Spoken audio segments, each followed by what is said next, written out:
Hello MRP homes చలో నెల్లూరు వెళ్లే ముందు ఒక చిన్న విషయం. చాలా మంది చేసే మిస్టేక్ ఏంటంటే డబ్బులుండి ప్రాపర్టీ వెతకడానికి, ప్రాపర్టీ కొనడానికి చాలా టైం వేస్ట్ చేస్తారు. సో టైం వేస్ట్ చేసే కొద్దీ ప్రాపర్టీ ప్రైస్ పెరుగుతుందే కానీ తగ్గేది ఏముండదు. నెల్లూరులో ఇన్వెస్ట్ చేయాలనుకునే వాళ్ళకి ఈ వెంచర్ ఒక మంచి అవకాశం.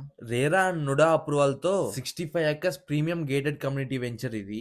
ఈ వెంచర్ లో ఎమ్యూనిటీస్ చూస్తే grand entrance arch, 40 and 50 feet CC roads, open drainage system and underground drainage system, ప్రతి ప్లాట్ కి water tap connection and 3 phase current connection. వీటిలన్నిటితో పాటు walking area and children's park area, clubhouse, free membership, 24/7 security, చుట్టూ compound wall కూడా provide చేస్తున్నారు. ఈ venture లో already 10+ house constructions కూడా స్టార్ట్ చేశారు. ఈ వెంచర్ లొకేషన్ విషయంకి వస్తే Atmakur bus stand and railway station కి జస్ట్ 5 kilometers లో, బైపాస్ కి 2.5 kilometers లో, నెల్లూరు మున్సిపల్ కార్పొరేషన్ అండర్ లో, పెద్ద చెరుకూరులో ఉంటుంది. ఈ ప్రాజెక్ట్ గురించి మరిన్ని డీటెయిల్స్ కోసం పైన కనబడుతున్న నెంబర్ కి కాల్ చేయండి. అలానే మన ఎంఆర్పి హోమ్స్ ను కూడా ఫాలో చేయండి. సరే మరి.